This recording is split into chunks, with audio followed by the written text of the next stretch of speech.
How's it going, everybody? Welcome to another edition of The Opinion, and we're back. It's week 3. Time to make these college football picks. Last week, and the games that I chose, I went 6-1. So overall in the year, brings my record to about 10-4. So it really doesn't matter if I pick the games, or heck, I'll even let you guys pick the games that you want me to discuss for week 4, and I will still come out with a winning record, not only a winning record, an almost flawless record, just like last week. So what you want to do is you want to subscribe, you want to follow this channel, because I'm telling you, I know exactly what I'm talking about. I can help you if you're placing bets, or essentially if you've got bets with friends or into some type of parlay group or something like that.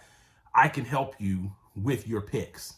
Exactly. So you want to follow this channel. But without further ado, let's get into some of the matchups for week 3. So the first game we have is Fresno State taking on number 7 USC. This game is coming to you late at nighttime, 9:30 Central, 10:30 Eastern time on Fox. Fresno State is a veteran team. They have a few veterans on their team, including Jake Haener, Jerron Mims, Nico Remijo, and as well as Jalen Cropper. And then on the other side, of course, they need no introduction. You got Lincoln Riley, Jordan Addison, Mario Williams, and then last but not least, you have Caleb Williams. So I think USC wins this game, but I think the game is close through the first 2.5, maybe 3 quarters, because Fresno State is no slouch. They do come from a non-Power 5 conference, but Fresno State has some players, and their quarterback Jake Haener is no joke, and all those guys that I named are seniors. So it's, you know what they say about seniors in college sports. Seniors know how to play. They know the fundamentals.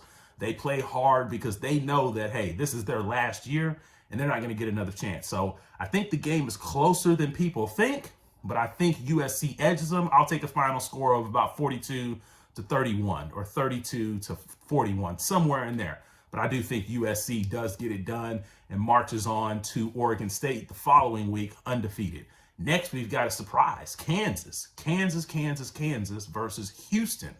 And I actually think Kansas wins this one. I think Kansas is no joke. And I'm not saying that they're national title contenders or anything, but I think Kansas has definitely made strides within their team. They are a team coming into this matchup 2-2-0 versus Houston Cougars, who actually got beat by Texas Tech in overtime, I believe it was, last week.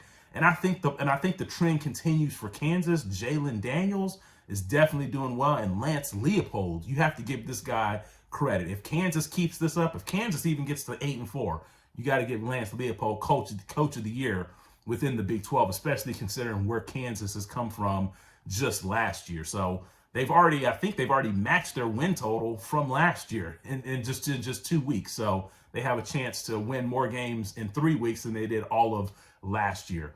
Number 6, Oklahoma taking on Nebraska. Big noon kickoffs. Man, there's been a whole lot of changes with Nebraska, with Scott Frost obviously being let go. And that is the big X factor, or basically the big conundrum with this game, because most people want to see, how is Nebraska going to come out? Because they are at home. So most people want to see, does Nebraska fold because of the coaching change? Or does Nebraska come out with energy and actually comes out and actually gets some things done without Scott Frost? That is what people want to see, because people want to be able to gauge exactly how much of this big mess is Scott Frost's fault. And I'm here to tell you, maybe a little bit of it was his fault, but at the end of the day, I don't think it matters, because I think Oklahoma not only wins, I think Oklahoma actually wins kind of big in this game, because I think that Dylan Gabriel and the offense is finally going to come alive, because in the first 2 games, we know that Oklahoma was holding back a lot of things from Nebraska in terms of film. Now, how much has Nebraska been able to hold back from OU? Maybe a little bit, but I just don't see it being enough. I think Nebraska scores a little bit, but at the end of the day, I think Oklahoma's offense really lights it up, because Nebraska's defense, I don't care if you have a coaching change or not, you may come out and play a little bit harder, but your defense is ultimately not going to be able to hold up for 4 quarters against that offense, especially with them running at the pace that they do. So I've got Oklahoma winning big there. Number 12, BYU not over Oregon, but number 12, BYU versus Oregon. This game is coming to you, I believe it is, on ESPN, middle of the day. And I've got BYU in this one. They've got Jaron Hall, and I think Dan Lanning is still in a little bit of a building process with Oregon. They still have some growing pains to go through, but I think Oregon will be a much better team at the end of the year through some of the growing pains that they have to go through. And besides, BYU, they are like a Power 5 slayer. So with that being said, they seem to really take it personal when they go up against Pac-12 teams. They went 3-0 last year in the Pac-12. They beat Baylor last week without their top two guys, and that's a huge win because I think Baylor's still no slouch of a team. So that was very impressive, and I think BYU keeps it going versus Oregon up in Eugene. With that being said, Michigan State also out on the West Coast taking on Washington. This coming to you ABC at 6:30 Central, 7:30 p.m.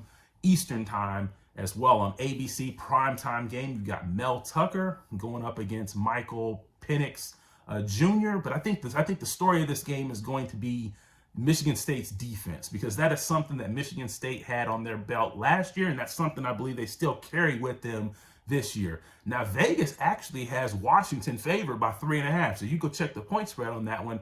Vegas has Washington favored by 3.5. What do they know that I don't? At this point, I don't even have an answer for that. So I'm gonna have to sit down and watch this game to see exactly what Vegas knows that I don't, because they're very, very high on Washington, surprisingly. And Michigan State's the one who's number 11. Washington's unranked. But until further notice, I'm going to stick with Michigan State because I think Michigan State's been there. They've done that. They have a coach that's just riding high right now. And Washington's kind of new to this stage. I mean, they haven't really played anybody yet, and this is their opportunity to really show who they are and what they can do. I don't think they passed the test, not this time around. And then you've got number 22, Penn State, taking on Auburn, 2:30 Central Time on CBS, 3:30 Eastern Time on CBS as well. And essentially with this one, you have TJ Finley thus far this year. He's thrown 1 touchdown and 3 interceptions. And at the end of the day, that's not going to get it done versus Penn State, whose defense has been okay in the first couple of weeks, but I think you're really going to see their defense take another notch up. So not only did Penn State beat Auburn last year, I think they beat Auburn this year, because I think Auburn, their offense is just something I don't like really about that offense. And a lot of it has to do with the quarterback thus far. Like I said, 1 touchdown, 3 interceptions. It's not going to get it done versus Penn State.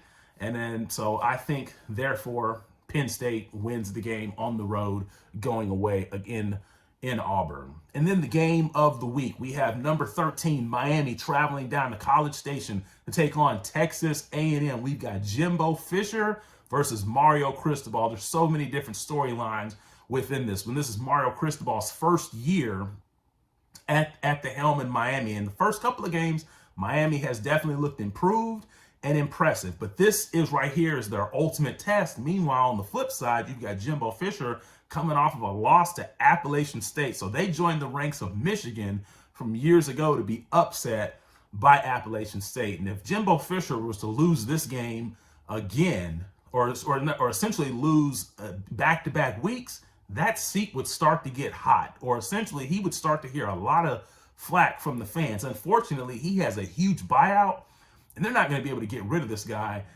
just because he's losing a couple of games. But that would not be a good situation to have a bunch of angry fans and basically an administration that is not willing to get rid of the coach because of a buyout. So for that reason, I think that Texas A&M wins this game. This is going to be about the matchup on the field. Miami's offense versus Texas A&M's defense, because I think between the two teams, Miami definitely has a much better offense with Tyler Van Dyke versus what A&M has with Haynes King, an offense that's been struggling, an offense that's been in the mud. They haven't been able to get out of it. But on the flip side, I think that this game is going to be a defensive game, because I don't expect Miami's offense to get much versus A&M's defense, but at the same time, because of the inability of A&M's offense, don't expect them to get much versus Miami's defense. But I think because they lost last week, I don't think Jimbo Fisher lets that happen again. It is a defensive game, a close one, a game that's probably like 21-17, 17-14. But at the end of the day, I think A&M wins this one. Sorry, Miami, you don't get past this test. Not this time. Maybe later in the week, or maybe later in the year. But those are my picks. Leave your picks below. Let me know what you think. And hey, let me know what you think and see if you can go heads up with me for a better record. Till next time, I'm out.